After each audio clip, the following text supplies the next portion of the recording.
is what I'm saying. The possibilities are endless as to what they could do. And I wonder, but I actually want to ask a bigger question. We've got some titles. Obviously, AEW's got I think, what is it, 50, 56 titles? How many weeks are there in a year? 52? Right. I think it's one for every week. I think that's the case. 4 or 5 trios championships. Yeah. That's 18 funny. trios. Whatever. Would you have, let's say, like WWE created a championship that we didn't ask for, Speed. I'm not into Speed at all. But they created it is what it is. What about a mid-card, maybe a lower mid-card title that actually would get brought over and defended and perhaps stolen, if you will, by the promotion that nobody would necessarily miss? You know what I mean? We can't have the heavyweight title, Intercontinental. We can't have like top tier titles, but maybe a lower rung. Like, it would have been fun if Ricky Starks had somehow stolen the 24/7 title. Oh my! I mean, Cody. You know? So funny. I'm just saying, it's funny. that wouldn't be bad. That wouldn't be bad, and it's an actual whatever promotion's title that's now. It wouldn't be bad, and then you can even change it, like what MJF did with the international title, made it the American title. Sure, you just change it up a little bit. Like, wait a minute, what are you doing to our belt? It's our belt now. You know what I mean? Well, they could even start that with NXT with that stupid cup. The Heritage Cup is not stupid. No catch quarter. What are you talking about? The stupid Heritage Cup. Okay, pump your brakes, kid. That cup is a national treasure. You about to cross some lines. Oh, no. It's an international treasure. It's an international treasure. Okay, we're going to put a pin in that. That is so funny.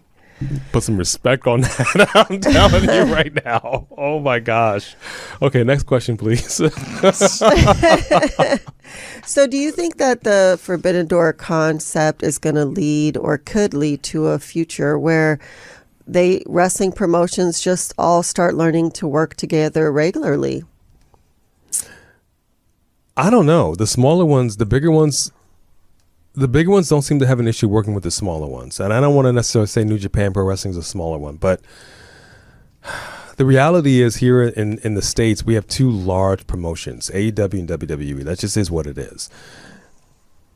I don't think they have an issue working with the smaller ones necessarily. I just think they're both afraid. I think both companies are afraid to really put their arms down and try to figure out a way to work together, because at the end of the day, this is about money.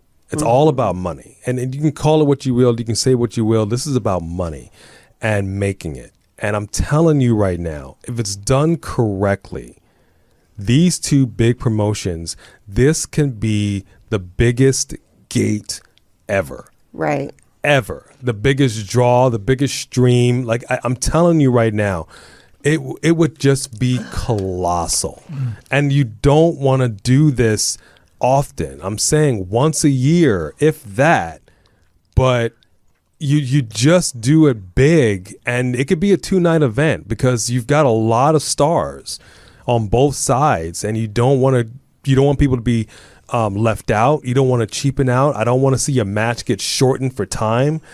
Give it 2 nights even. You know what I mean? Just, if it's done right, both fans and everybody will be in their feelings. Either way, you're loving it or you're hating it, or I don't know what to feel about it. I'm just thinking back to the Attitude Era when people were just showing up where they shouldn't be showing up, and it meant something. It carried weight, and I just feel like they don't think that they have to. I don't think that they necessarily want to. I think they're afraid, and I'm sure somebody somewhere along the line pitched it. Like, what do you think we're doing this? Could you see, and like in private conversations, and I don't know. I think more than anything, I think Triple H would be the one to extend the olive branch first. I really do. But I think they should just get over it, man. Get over your ego. One thing for pitching it, I think it either has to be a 1-night event with a 5-match PLE where those are the only matches, or like you said, a 2-night event and you space those 5 matches out. I'm going with the 5-match, best of 5 format here. And then you have AEW specific matches and WWE specific matches that can serve to advance angles on their independent shows. So that way you can draw eyes back to those programs too. And then like throughout the night, the main event of each night is one of those matches, whatever, that kind of stuff. I think there's probably going to have to be like a major, I don't think this is a word, so sorry, infrastructural change in the industry for that to happen. So like, these no compete clauses when contracts run out would need to be done away with. They really have to have better relationships. I do think this idea, we talked about releases a couple of episodes ago and how shocking some of these were, but how some of those releases really were strategic. Like, hey, we're letting you go get over, get more popular, and when you come back, we're going to have something better for you. I think that sort of freedom to go back to that sort of territory mentality of, now obviously it would be a longer term than this, but territorially speaking, I'm going to work Georgia for 8 to 10 weeks, do an angle while I'm there, get over, put somebody over on the way out, and then I'm going to go work Kansas City. And in those days, if you lived in Georgia, you didn't get Kansas City's TV. So you don't know if the guy coming in was over or not, or how he left or whatever. So, you kind of have to maneuver that a little bit with eyes on all the product right now. But I think there needs to be more trust, and that trust is going to have to be developed. So like, I think you have to do away. You can't add injury time to people's contracts. If people want to leave, let them leave, and separate on good terms. So that way they can go have success somewhere else, and eventually they'll be oversaturated there too. And then give them the freedom to go somewhere else to work for a little while and then come back. And honestly, and I'm not trying to make Tony Khan the boogeyman or anything like that, because I can understand why he might want to hold things a little too tightly, to make sure his company survives. But I don't know if he's the person to be in charge for that to work well. Like, I feel like, because Vince wouldn't have been that person either. No.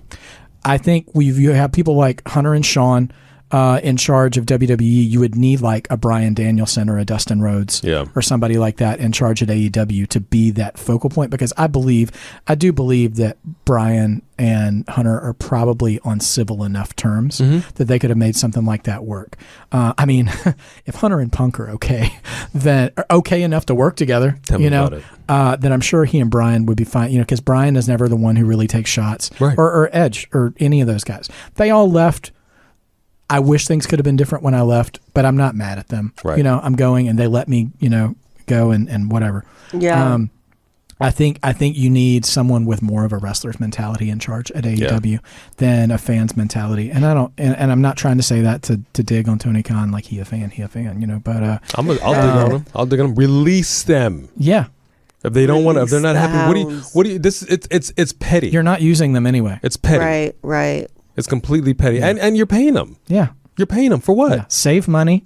Thank you. To go get somebody who wants to work for you, or, invest in some of the people you have that you're not using. Yeah. It's petty. I don't. Where's Miro? Sorry. You just, oh my gosh. Okay. This is not an AEW bashing event. Yeah. No, it's not actually. How do you think these promotions can handle collaborating in competition at the same time in this new era?